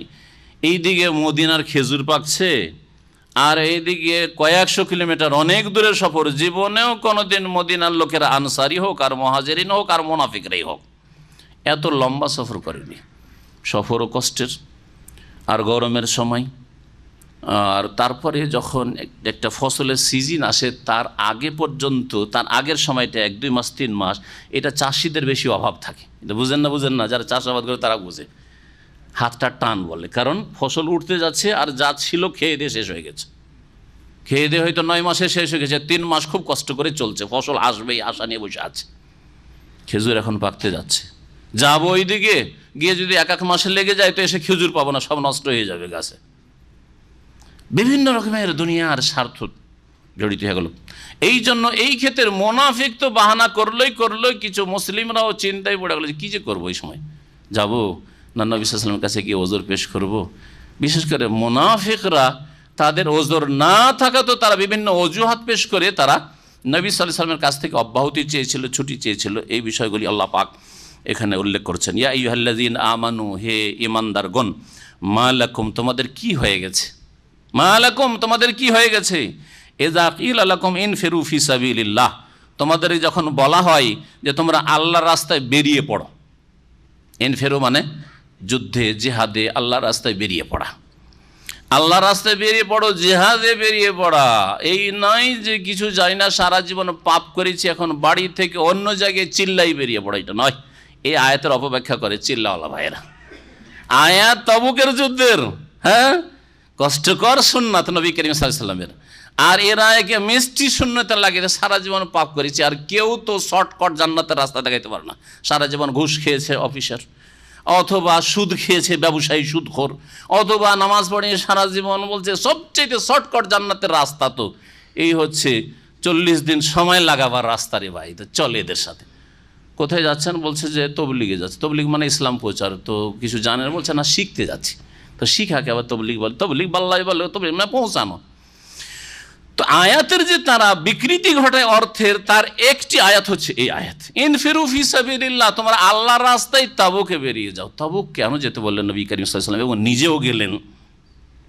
মক্কা বিজয়ের পরে রোমান শক্তি, যে হেরাকল ছিল, সে অত্যন্ত পাগল হয়ে উঠল মুসলিমদেরকে দমন করার জন্য। যেই শক্তি বাড়ছে, এখন মক্কাও বিজয় করে নিল, মদিনায় তো তাদের ঘাঁটি আছে, আরবেও বড় শক্তিশালী হয়ে গেছে। এই শক্তিকে যদি বাড়তে দেওয়া যায় তাহলে আমাদের জন্য রিস্ক রয়েছে, ঝুঁকি রয়েছে, বিপদ। সুতরাং প্রস্তুতি শুরু করেছে। নবী করিম সাল্লাল্লাহু আলাইহি ওয়াসাল্লামের কাছে খবর আসলো যে রোম বিশাল এক সেনাবাহিনী তৈরি করছে আক্রমণ করার জন্য মদিনার উপর। নবী করিম সাল্লাল্লাহু আলাইহি ওয়াসাল্লাম দেখলেন যে একটু আগেই আমাদের বেরিয়ে যাওয়া উচিত। যদি আগেই আমরা বেরিয়ে ওদের কাছাকাছি না চলে যাই তাহলে মদিনার কাছাকাছি চলে আসতে পারে, তখন প্রতিরোধ করা হয়তো আমাদের জন্য কষ্টকর হইতে পারে, মুশকিল হইতে পারে। তাই নবী করিম সাল্লাল্লাহু আলাইহি ওয়াসাল্লাম সাহাবায়ে কেরামদেরকে বললেন যে এক্ষুনি এই শাওয়াল মাসে, 9 হিজরি রমজানের পরে শাওয়াল মাসেই তোমরা বেরিয়ে পড়ো, তবুকে যেতে হবে। 700 কিলোমিটার বা তারও বেশি মদিনা থেকে। এত লম্বা সফর কখনো সাহাবীরা করেননি। গরমের সময় কত কষ্টের সফর, সবকে বেরিয়ে যেতে হবে। নাফিরে আম যেটাকে বলে, সাধারণ হুকুম নবী করিম সাল্লাল্লাহু আলাইহি ওয়াসাল্লামের, সাইয়্যিদুল মুরসালিন, তাকে তিনি হুকুম দিলেন যে বেরিয়ে পড়ো তোমরা, ইনফিরু ফি সাবিলিল্লাহ, তোমরা আল্লাহর রাস্তায় বেরিয়ে পড়ো জিহাদের জন্য। এই রোমান খ্রিস্টান জালেমদের বিরুদ্ধে বেরিয়ে যেতে হবে। তাবুক পর্যন্ত, যা তাবুক থেকে একেবারে কাছে হচ্ছে জর্ডন, তারপরে ইরাকের অংশ, সিরিয়া, এইসব জায়গাগুলি কাছে। তো এই জায়গাগুলি যখন ওখান থেকে কাছাকাছি, আর ওই সব এলাকায় রাজত্ব ছিল এই রোমানদের, সুতরাং ওখানে চলে গেলে আর ওখান যা কিছু হবে ওখানেই হবে, জিহাদ হিসাবে ওখানে হবে, ওখান থেকে আর আগে বেড়ে এই রোমানদেরকে আসতে দেওয়া হবে না। নবী করিম সাল্লাল্লাহু আলাইহি ওয়াসাল্লাম ওখানে পৌঁছে গিয়ে 20 দিন থাকলেন, কিন্তু রোমানরা খবর পেয়ে গেছেন যে নবী মুহাম্মদ সাল্লাল্লাহু আলাইহি ওয়াসাল্লাম তার সাথী সঙ্গীদেরকে, মুজাহিদিন যারা শহীদ হওয়ার জন্য মরিয়া হয়ে রয়েছে, শাহাদাতকে সবচেয়ে বড় মর্যাদা মনে করে, যারা বেঁচে থাকতে চান আমাদের মতো, যারা মরে গেলে ভাগ্যবান মনে করে আল্লাহর রাস্তায়, তারা এসে গেছে। সুতরাং আর তাদের হিম্মত হলো না, তারা স্থগিত রাখলো যে না না না এখন আর যাওয়া যাবে না, বেরিয়ে যাওয়া যাবে না, চুপ হয়ে গেল। 20 দিন অপেক্ষা করে খোঁজ খবর নিলেন যে না, ওরা রোমানরা আর বাড়ি থেকে বের হচ্ছে না, তাদের দেশ থেকে বেরিয়ে এগিয়ে আসছে না। তখন নবী করিম সাল্লাল্লাহু আলাইহি ওয়াসাল্লাম ফিরে আসলেন সাহাবায়ে কেরামদেরকে নিয়ে। তাবুকের যুদ্ধ সম্পর্কে সিরাতুন নবীতে, বিশেষ করে রাহিকুল মাখতুম যে কিতাবটি রয়েছে, এখানে পাওয়া যায় বাংলায়, বাংলাদেশেও পাওয়া যায়, আপনারা বিস্তারিত পড়ে। ইনফিরু ফি সাবিলিল্লাহ, যখন নবী করিম সাল্লাল্লাহু আলাইহি ওয়াসাল্লাম বললেন যে আল্লাহর রাস্তায় তোমরা বেরিয়ে পড়ো, ইসা কালতুম ইলাল আরদ, ইসা কালতুম আসলে ছিল তাসা কালতুম, তোমরা জমিনে ভারী হে কেন বসে গেলে। সাকিল মানে হচ্ছে ভারী, খফিফ মানে হালকা, আর সাকিল মানে হচ্ছে ভারী। তো শাব্দিক অর্থ করলাম, ইসা কালতুম ইলাল আরদ, ভারী হয়ে তোমরা এলাল আরজে জমিনে বসে গেলে কেন। শরীরটা ভারী হয়ে গেছে ভাই, খেয়ে দিয়ে উঠতে ইচ্ছা করছে না, বলছেন না। ভালো যদি খাবার পেয়ে যান, কোথাও যদি দাওয়াত পাওয়া যায়, নিজের বাড়িতে খেলে তো একটু কম সম করে খাই, যা আর একবার খাবো, কিন্তু দাওয়াত খেতে গিয়ে আর একবার খাবো এই চান্স তো নেই। সুতরাং 10-20টা যা আইটেম থাকে একটা রাউন্ড দিতেই হবে। এই রাউন্ড দিতে গিয়ে এত খেয়ে ফেলেছে, অনেকে বলে খাওয়া দাওয়ার পর যে ভাই আর উঠতে পারছি না, এখানে বিছানা প্রয়োজন, তাই না। এই যে ভারী হয়ে যাওয়া, তো আল্লাহ বলছেন এ ভারী কেন হয়ে গেল মদিনায়, তোমরা যে এইখানে জমিনকে কামড়ে থাকতে চাও। জি, ইসসাকালতুম ইলাল আরদ, জমিনকে তোমরা কামড়ে ধরেছ। আর রাদিতুম বিল হায়াতিদ দুনিয়া মিনাল আখিরা, তোমরা কি পার্থিব জগতের ভোগবিলাসের সামগ্রীতেই তোমরা পরিতুষ্টি লাভ করেছো, সন্তুষ্ট হয়ে গেছে, মিনাল আখিরা পরকালের বিনিময়ে। আরে আখিরাতকে উপেক্ষা করে, আখিরাত বিক্রি করে দিয়ে, জান্নাতকে বিক্রি করে দিয়ে দুনিয়া খরিদ করতে চাইছো, যে একটু আরাম করি, গরমের দিনে কোথায় যাব, আর খেজুরগুলো পাড়ি নিয়ে আসি ফল বাড়িতে, এইসব করতে লাগলে। ফামা মাতাউল হায়াতিদ দুনিয়া ফিল আখিরাত ইল্লা কালিল, শুনে রাখো, পার্থিব জগতের ভোগবিলাসের সামগ্রী, মাতা মাল সামান, ফিল আখিরাতে, আখিরাতের মোকাবেলায়, পরকালের নিয়ামতের মোকাবেলায়, ইল্লা কালিল, অল্প কিছু ছাড়া, সামান্য ছাড়া কিছুই নয়। আখিরাতের নিয়ামত, জান্নাতের নিয়ামত, মওতের পরে যে সুখের জগৎ মুমিনের জন্য, সৎকর্মশীলের জন্য, এই নিয়ামতের সামনে দুনিয়ার এই ভোগবিলাস, দুনিয়ার এই ফসল, আর দুনিয়ার এই গরম থেকে বেঁচে থাকা, আর দুনিয়ার একটু শরীরকে একটু ভালো রাখা, আর কষ্ট থেকে নিজেকে বাঁচিয়ে রাখা, এগুলি একেবারে তুচ্ছ, কিছুই নয় এগুলি। তাহলে জিহাদের ক্ষেত্রে, জিহাদ ফি সাবিলিল্লাহ, আল্লাহ বেরিয়ে যেতে বলছেন, আর বলছেন যে জিহাদ ফি সাবিলিল্লাহ হচ্ছে আখিরাত, আর তোমাদের এই যে খেজুর বাগানের খেজুর আর গরমের সময় শরীরকে আরাম দেওয়া, এটা হচ্ছে দুনিয়া। দুনিয়া আখিরাতের নিয়ামতের সামনে একেবারে তুচ্ছ, কিছুই নয়, সামান্য কিছু। তাহলে বলুন, ফজরের সময় ফজরের নামাজ ছেড়ে যারা শুয়ে থাকেন, শরীরকে একটু আরাম দেওয়ার জন্য, যে আরও 2 ঘন্টা পর ডিউটি শুরু হবে, তো এখনই উঠে গেলে তো আর 1 ঘন্টা ঘুম আসবেও না, তো যাক একটা না একটা ঘুম দিয়ে দিই, আর সকাল 7টায় যখন ডিউটি, তখন 6টার সময় সূর্য ওঠার পরে নামাজটা পড়ে নিয়ে চলে যাব। ওরা নিজেদেরকে নামাজি মনে করে। এই শ্রেণীর লোকেরাও কিন্তু অনেক আছে আমাদের মুসলিম সমাজ, যারা নিজেদেরকে নামাজি মনে করে। আল্লাহ বলছেন যে আখিরাতকে বিক্রি করে দিয়ে, ফজরের নামাজকে নষ্ট করে দিয়ে দুনিয়া খরিদ করতে চাইছো, এই শরীরের আরাম, যে আধা ঘন্টা একটু ঘুমটা বেশি হয়ে গেল। আজকাল আসরের আজান 2:30 বা তার আগে হয়ে যাচ্ছে, ঠিক কিনা। তামাম এখানে খাওয়া দাওয়া করতে 2টা বাজে, আধা ঘন্টার সময়। বড় পরীক্ষা, বড় পরীক্ষা, ইমানের পরীক্ষা, আমলের পরীক্ষা। আরে আধা ঘন্টা এদিকে লস। আবার 4টায় ডিউটি, 4টা না হলে দোকানে ডিউটি শুরু হবে, যারা দোকান পাটে বা বিভিন্ন জায়গায় ডিউটি করেন, 4টা না হলে ডিউটি শুরু হবে, ওইদিকে আর 1 ঘন্টা।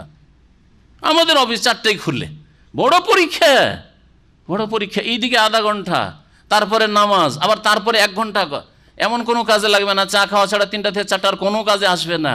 বড় পরীক্ষা, এই পরীক্ষায় কী করছেন আপনি দেখছেন, আল্লাহ পাক রব্বুল আলামিন দেখছেন আপনার আমল, যে আপনি কী করেছেন। না রে ভাই, শুয়েই নেই, অসুবিধা, জামাতটাই ছুটলো, 3:30 পৌনে 4টায় উঠে যাবো, 1-1.5 ঘন্টা ঘুমটাও হয়ে যাবে, আর তারপরে তখন নামাজটা পড়ে পৌনে 4টার সময় ডিউটিতে টান দেব।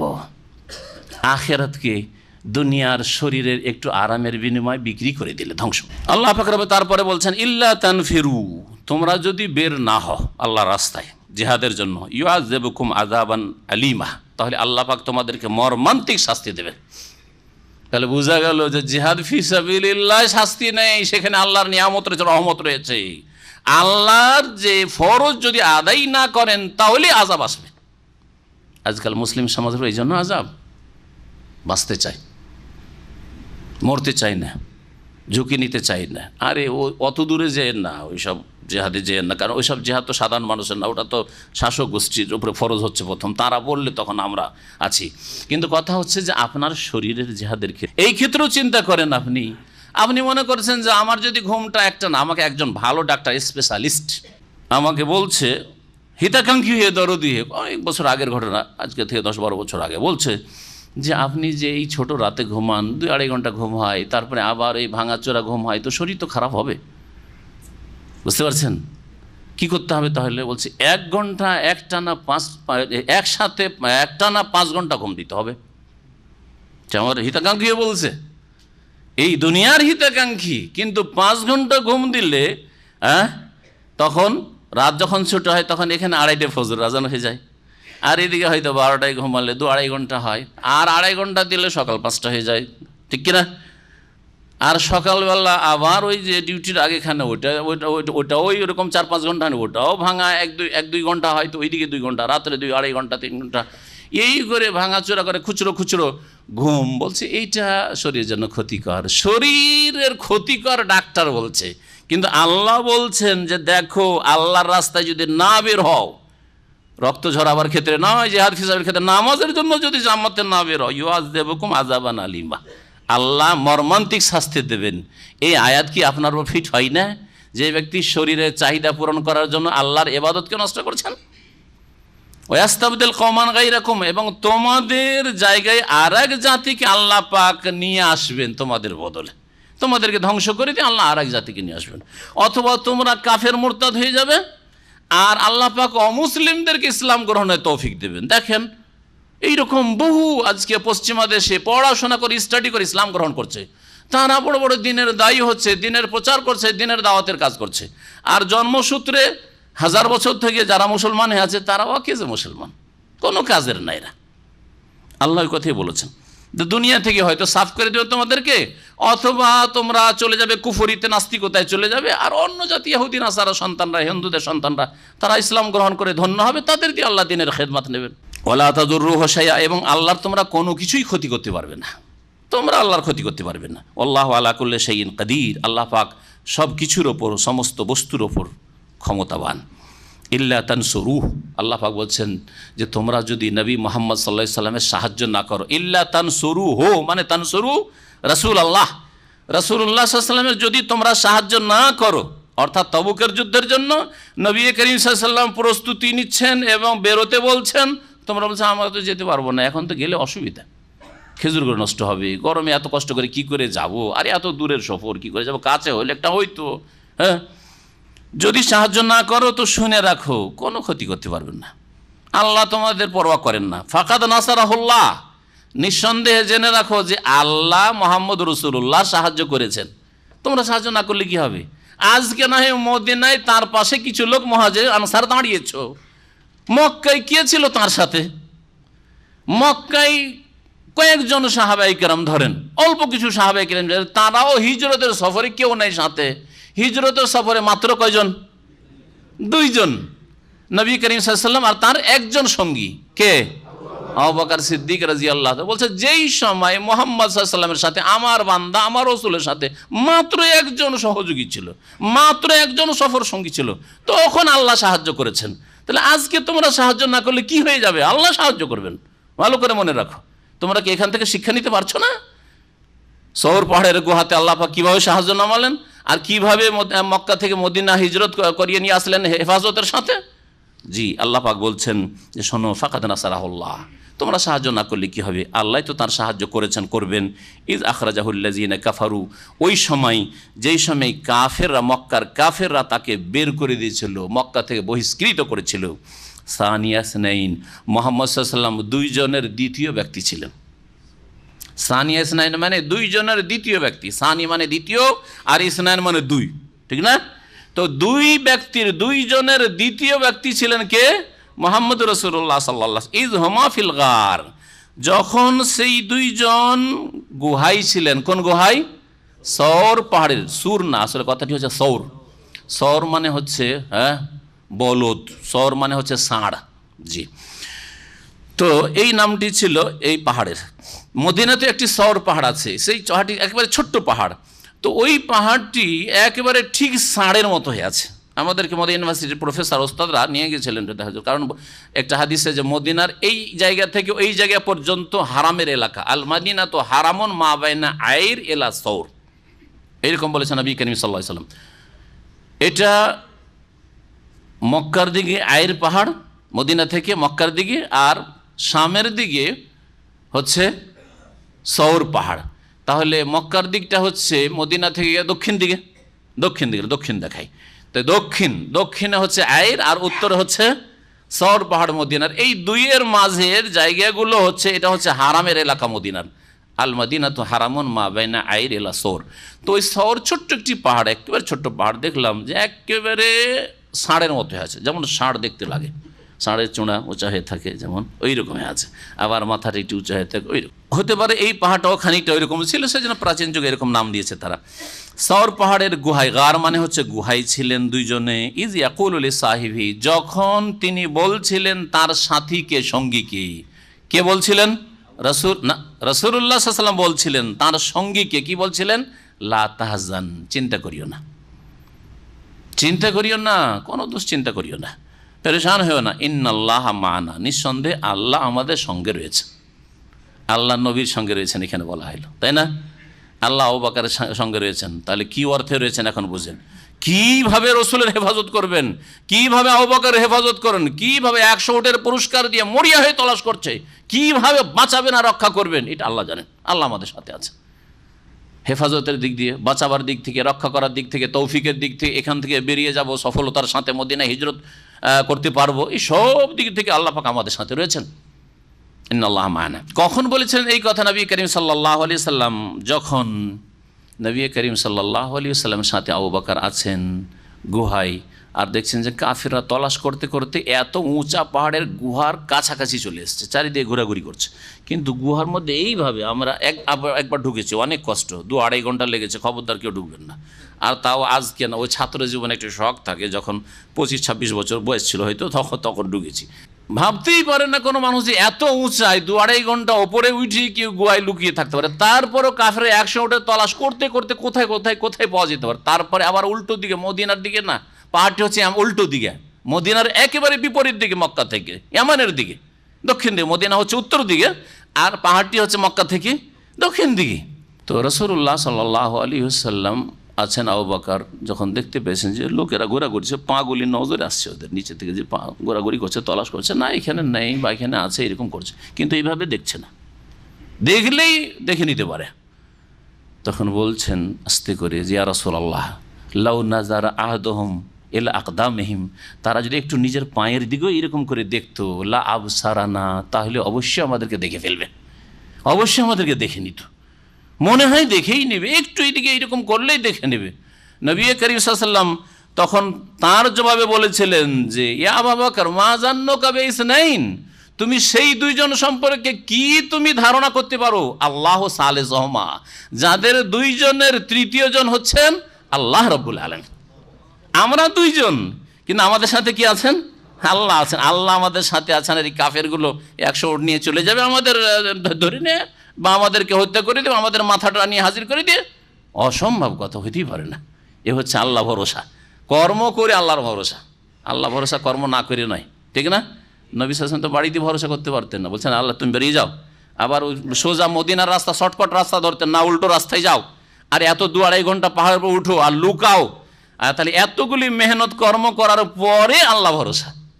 এবার বোঝা গেছে সুতরাং এক শ্রেণীর অকেজের লোক, হ্যাঁ বাটমার লোক, কাজ কাম করবে না, ঘুরে বেড়াবে, বাপের হোটেলে খাবে, বড় ভাইয়ের হোটেলে বিদেশ থেকে টাকা পাঠায় খায়, বলছে আল্লাহ ভরসা। ই আল্লাহ ভরসা না, ই আল্লাহ ভরসা না, কাজ করে আল্লাহ ভরসা।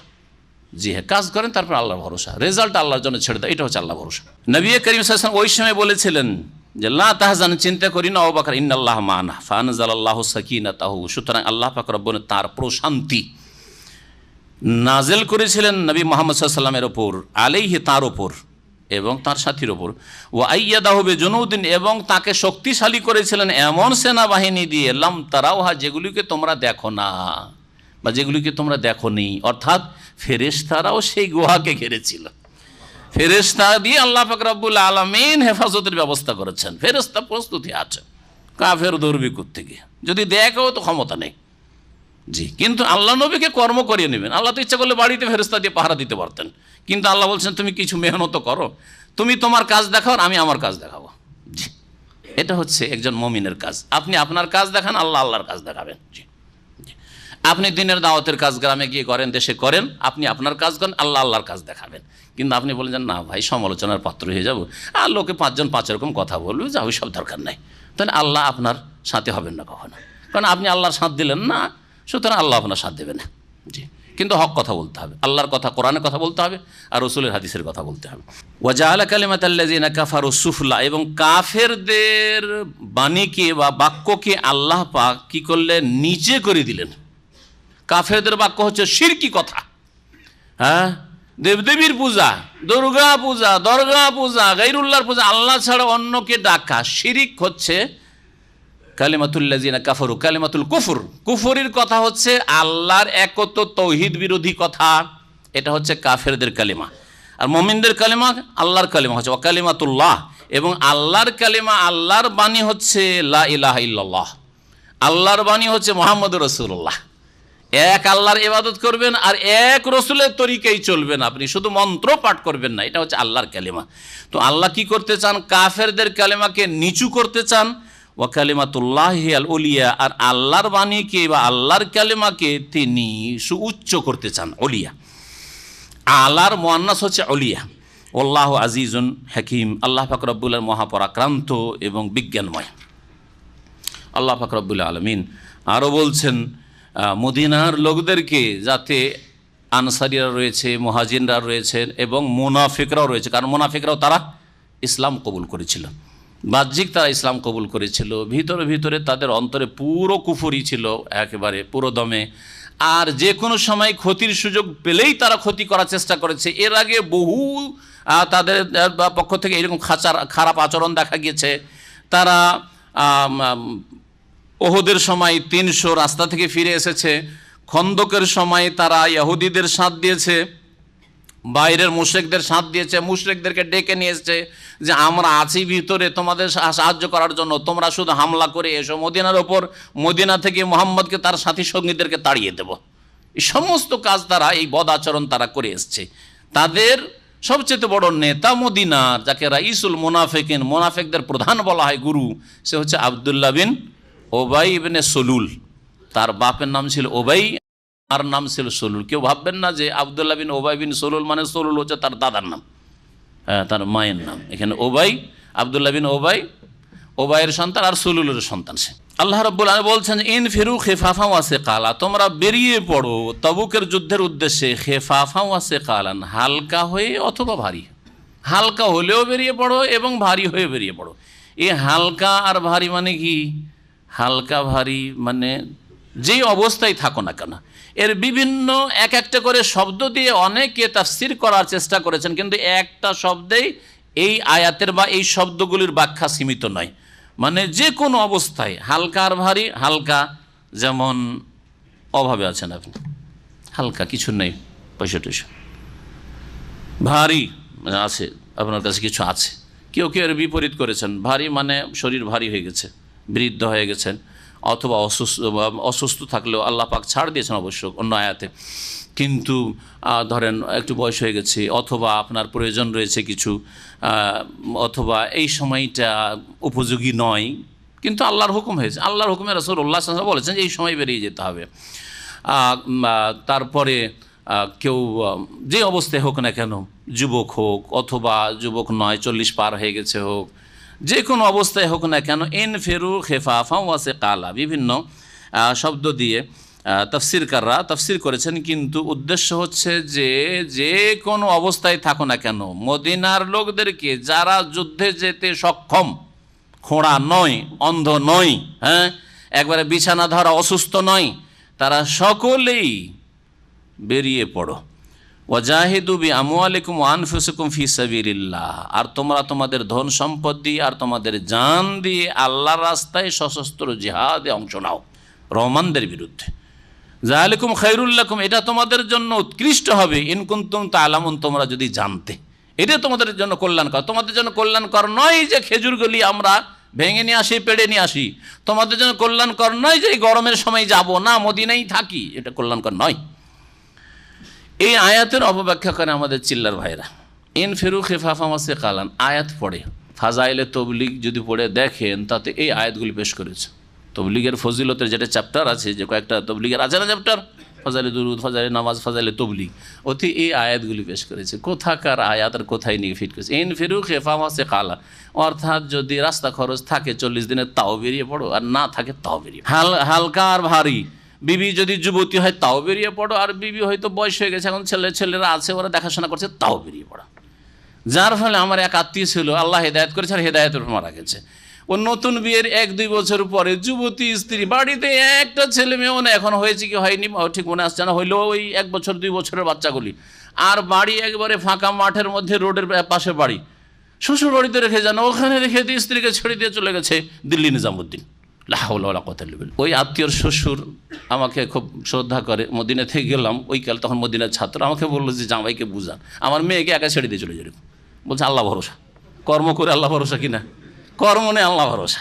আর এটা আল্লাহ ভরসা হইলো যে যুবতী মেয়েকে একা রেখে চলে গেলে সেখানে অসৎ লোকের সুযোগ নেবে?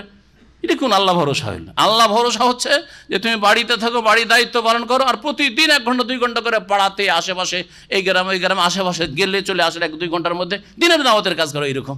কিন্তু আল্লাহ ভরসা মানে এই নয় যে বেশ কয়েকদিনের জন্য অথবা কয়েক মাসের জন্য বাড়ি ঘর, আত্মীয় স্বজন সব ছেড়ে চলে গেলে, দায়িত্ব বৃদ্ধ বাপ মা আছে, অসুস্থ আছে, কাকে হাসপাতাল নিতে হবে, কাকে কী করতে হবে, সব ছেড়ে দিয়ে চলে গেলে আল্লাহ ভরসা? এই আল্লাহ ভরসা না। তো আলহামদুলিল্লাহ শেষকালে তাকে বুঝাইতে সক্ষম হয়েছি। কিন্তু তাদের মগজে এমন ক্ষুদ্র ক্ষুদ্র কথা, ছোট ছোট কথা, যেগুলো শরীয়তে কোনো গুরুত্ব রাখে না, এমনভাবে ঢুকিয়ে দেওয়া হয় যে সে আহলে হাদিস পরিবারের লোক, আর চিল্লাপাটি হয়ে গেছে। আর তারপরে তখন তার মনে যখন বুঝাইতে চেষ্টা করলো, বলছে যে না, আমাকে একটা জিনিস খারাপ লাগে। কি খারাপ লাগে? বলছে আহলে হাদিস মৌলভী সাহেবরা এরা টুপি কেন পরে না? আমি বলে এইটাই তাদের অপরাধ। আর আপনার ফাজাইলে দুরুদে তারাহাম ইয়া নবী আল্লাহ তারাহাম, হে আল্লাহর নবী রহম করেন, হে আল্লাহর নবী রহম করেন, যে গাফেল না সেনি, আপনি কি করে আমাদের থেকে গাফেল থাকতে পারেন? আমরা আছি বালা মুসিবতে, আমাদের আপনি খোঁজ খবর নেন। এত বড় শিরক আপনার ধরা পড়ে না? আমাদের অন্তরকে আলোকিত করেন। বাংলায় যদি পড়তে চান তো কাসিদায়ে জামিয়ার তরজমার একটা অংশ বললাম আমি, হ্যাঁ, কাসিদে জামিয়া, শিরকি কাসিদা, শিরকি ফার্সি কবিতা। তো এগুলি অপরাধ ধরা পড়ে না, টুপি পরে না, এটাই বড় অপরাধ হয়ে গেল। তো এই ভাষায় তো বলা যাবে, কারণ টুপি ভক্ত, ওকে 40 দিন নিয়ে গিয়ে কয়েক চিল্লা কেটে এসছে, প্রথম চিল্লা বা দ্বিতীয় চিল্লার পর আমার সাথে কথা, কয়েক চিল্লা দিয়েছে, তারপরে ফিরে এসছে। তো যেহেতু টুপিটা মগজে ঢুকে গেছে, টুপি ফরজ হয়ে গেছে, টুপি ফরজ, অথচ টুপি ফরজও না, ওয়াজিবও না, সুন্নাতও না। কেউ বলতে পারে যে নবী সাল্লাল্লাহু আলাইহি ওয়াসাল্লাম সবসময় টুপি রাখতেন? একটি হাদিস চাই নবী সাল্লাল্লাহু আলাইহি ওয়াসাল্লাম সবসময় টুপি রাখতেন না, কোনো প্রমাণ নেই আপনার কাছে। নবী আরবরা পাগড়ি পরতো, নবী সাল্লাল্লাহু আলাইহি ওয়াসাল্লাম পাগড়ি পরতেন। আরবদের এমন পার্থক্য দেখাতে পারবেন যে আরব মুসলিমরা পাগড়ি পরতেন, ইসলাম কবুল করলেই পাগড়ি ধরিয়ে দিলেন, আর ইসলাম কবুলের আগে আবু জাহাল, আবু লাহাব ওরা পাগড়ি পরতো না। এটা প্রমাণ করতে পারবেন কেউ? না, আরবদের এটা ড্রেস ছিল, আরবদের কিছু ড্রেস আছে, ন্যাশনাল ড্রেস, জাতীয় পোশাক, ওই রকম জাতীয় পোশাক ছিল। কেরালার জাতীয় পোশাক যেমন লুঙ্গি, ইন্দোনেশিয়ার এমন জাতীয় পোশাক লুঙ্গি যে রাষ্ট্রপতি প্রধানমন্ত্রী যদি আসে, পৃথিবী ঘুরে বেড়ায়, তারপরেও একটা লুঙ্গি ওপরে বাঁধতে হবে। বুঝা গেছে না? এটা হচ্ছে জাতীয় পোশাক। তো ওই রকমই আরবদের জাতীয় পোশাক ছিল মুসলিম অমুসলিম পাগড়ি। জি, এই পাগড়ি থেকে সেটা মডিফাই হইতে হইতে এই চলে এসছে, এতে চলে এসছে, আর পাগড়ি দেয়। এটাও কোনো সুন্নাত না, এটাও আরবদের জিনত। আরবদেরকে এখন ভালো লাগে, তখন পাগড়ি ভালো লেগেছে, এখন এটা ভালো লাগে, এটাও কিছু না, এটাও কোনো সুন্নাত না। তারপরে ভারত, বাংলাদেশ, পাকিস্তানের টুপিকে একটু ধার্মিক লোকদের, ভালো লোকদের একটু সাজ মনে করা হয়, সেজন্য টুপি পরেন। কিন্তু বলেন যে এটা টুপিটা মুসলিমদের ভারত উপমহাদেশে একটু ভালো পোশাক, বললেন যে সুন্নতি পোশাকও বলিয়েন না, আর ফরজ অজেব পোশাক, আর এরা টুপি করে, মৌলভী সাহেবরা টুপি কেন পরেন না, এইসব কথা বলিয়েন না, এসব। হ্যাঁ, আর দাড়ি টুপিকে সমান করে দিয়েন না। আমাদের দেশে রোগ আর একটা, আরে দাড়ি টুপি কিছুই নেই, মানে দাড়ি আর টুপি ওর কাছে সমান। দাড়ি ওয়াজিব আর টুপি সুন্নত নয়, দুটোকে দিল এক করে নয়, বরং দাড়ি নেই টুপি আছে। এই দৃশ্য বোম্বাই, দিল্লি, এগুলো শহরে গেলে, করাচি, এগুলোতে গেলে জানতে পারবেন। বোম্বাই তো কয়েকবার গিয়ে পিস টিভির রেকর্ডিংয়ে থাকলাম, রাস্তা দিয়ে গেলে দাড়ি নেই কিন্তু টুপি দেখে চেনা যায় যে মুসলিম। তাই বললাম যে এটা আবার কোন দৃশ্য রে ভাই? টুপি, যুবক ছেলেরা প্যান্ট শার্টে আছে কিন্তু টুপি ছাড়ে না। বোম্বাইয়ের এটা ট্র্যাডিশন মুসলিমদের, টুপি আছে, দাড়ি নেই টুপি আছে, কারো দাড়ি আছে টুপি আছে, আর অধিকাংশ দাড়ি নেই কিন্তু টুপি মাস্ট, টুপি আছে। তো আমি জিজ্ঞেস করলাম আমাদের ওই ভাইদেরকে যারা আমাদেরকে নিয়ে যায়, এটাই বুঝি ইয়ে কী বলছে যে এটা এখানে এই জন্যই করে দেখাতে যে আছি আমরা মুসলিম, বোম্বাই আছি আমরা মুসলিম, এই যে টুপি দেখে চেনো যে আমি মুসলিম, চেনাবার জন্য। ওতে একটু ফায়দা আছে, পার্থিব ফায়দা। আমাদেরকে একটা সহি আকিদার মসজিদ খুঁজতে হবে জুমার দিন। রেকর্ডিংয়ের রাস্তায় যাচ্ছে, জুমার টাইম হয়ে গেছে, ওদের বলছে যে জুমার আগে শুরু করবো না, জুম্মা পড়ে এসে শুরু করবো। কিন্তু আছে বেরলবি মসজিদ, যে গিয়ে ঢুকে যেত এক বিপদ। আছে দেওবন্দি মসজিদ, ঢুকে যায় কিছু বিদাত হবে সেখানে। তো সহি আকিদার একটা মসজিদ খুঁজবো, তো কাকে জিজ্ঞেস করলাম যে মসজিদ আছে, বলছে হ্যাঁ আছে। তা যদি বলি যে আহলে হাদিস মসজিদ বা নাহানা দেওবন্দি মসজিদ, তাহলে তো কি জানি কোন তরিকার লোক আছে এরা। তখন এই হেকমত করে বললেন যে দেওবন্দি মসজিদ না বেরোরি মসজিদ? বলছে না না না না, আহলে হাদিস মসজিদ আছে। না না, আহলে হাদিস মসজিদ আছে। বলছে আলহামদুলিল্লাহ, আলহামদুলিল্লাহ। তো যাই হোক, তারপরে এইভাবে মসজিদের খোঁজ পেলাম। এত বিশাল শহরে কোথায় এইভাবে খোঁজ পাওয়া যেত? এইভাবে আল্লাহ খোঁজ করাই দিলেন। রাস্তায় চলতে চলতে গাড়িটা থামিয়ে গ্লাসটা খুলে জিজ্ঞেস করতে, বলছে হ্যাঁ মসজিদ আছে। তো এই টুপি দেখে, দাড়ি তো নেই, টুপিটা না থাকলে আমরা চিনতে পারতাম, টুপির ফায়দা বললাম। টুপি দেখে চিনলাম যে এটা মুসলিম আছে। হিন্দুকে জিজ্ঞেস করলে তো মসজিদের সন্ধান পাওয়া যাবে না। তো যখন দেখলাম যে টুপিটা আছে, দাড়ি না থাকলেও জিজ্ঞেস করলাম, পেয়ে গেলাম আলহামদুলিল্লাহ মসজিদ। তো কথা হচ্ছে যে এইরকম কিছু ফায়দা টুপির আছে, কিন্তু টুপি সওয়াবের কাজ, ইবাদত, আর টুপি সুন্নাত বা কিছু দাড়ির মতো না, একেবারে ভিত্তিহীন কথা। তো শেষ করতে যাই এখন। আল্লাহ পাক রব্বুল আলামিন বলছেন যে এটাই তোমাদের জন্য কল্যাণকর যে তোমরা যে কোনো অবস্থায় বেরিয়ে পড়বে। লাউ কানা আরাদান কারিবান ওয়া সাফারান কাসিদান লাত্তাবাউক ওয়ালাকিন বাউদাত আলাইহিমুশ শুক্কা। বলছেন যে যদি তাদের জন্য আসন্ন কিছু দুনিয়ার পার্থিব সামগ্রী পাওয়ার সম্ভাবনা থাকত, অর্থাৎ এই তাবুকের জেহাদে গিয়ে খুব দ্রুত আমরা গনিমতের ধন সম্পদ পেয়ে যাব, তাহলে এরা যেত। ওয়াসাফারান কাসেদান, এবং যাত্রা যদি সহজ হইত, 700 কিলোমিটার রাস্তা, যাত্রা যদি 100-200 কিলোমিটার, 50 কিলোমিটার, তাহলে হয়তো এরা যেত। লাত্তাবাউক, তাহলে অবশ্যই এরা হে নবী তোমার অনুসরণ করতো, মানে তোমার সাথে যেত। ওয়ালাকিন বাউদাত আলাইহিমুশ শুক্কা, শুক্কাতুন মানে তারিক, তাদের জন্য পথ কি হয়েছে, দীর্ঘ হয়ে গেছে, অনেক দূরের পথ। তাবু কেমন করে যাব? ওয়াসায়াহলিফুনা বিল্লাহ, আল্লাহ পাক জানিয়ে দিচ্ছেন নবীকে যে দেখো এরা অচিরেই আল্লাহর কসম করে বলবে লাউইস্তাতানা লাখারাজনা মাকুম, আমরা যদি পারতাম তাহলে আপনাদের সাথে ইয়া রাসূলুল্লাহ আমরাও যেতাম, বেরোতাম। আসলে বাহানা, যেতে পারবে কিন্তু যাবে না। এসে কসম করে এই মুনাফিকরা বাহানা করবে, মিথ্যা। ইউহলিকুন আনফুসাহুম, এই বাহানা করে আর কসম করে তারা নিজেদেরকে ধ্বংসে পতিত করছে। আল্লাহু ইয়ালাম ইন্নাহুম লাকাযিবুন, আর আল্লাহ ভালো জানেন যে এরা হচ্ছে মিথ্যাবাদী, এরা হচ্ছে মিথ্যাবাদী। এখানে আজকের তাফসীর শেষ করছি। আল্লাহ পাক রব্বুল আলামিন যেন আমাদেরকে কোরআন বুঝার তৌফিক দান করেন এবং কোরআনে কারীমের প্রতি আমল করার তৌফিক দান করেন, আর কোরআনের অপব্যাখ্যা থেকে আর কোরআন দিয়ে গুমরাহ যারা করে থাকে তাদের অনিষ্ট থেকে আল্লাহ পাক আমাদেরকে বাঁচিয়ে রাখেন। আল্লাহ পাক রব্বুল আলামিন মুমিন মুসলিম হওয়ার পরিচয় দানে যেন তৌফিক দান করেন। ওয়া সাল্লাল্লাহু আলা নবিয়িনা মুহাম্মদ ওয়া আলা আলিহি ওয়া সাহবিহি আজমাইন।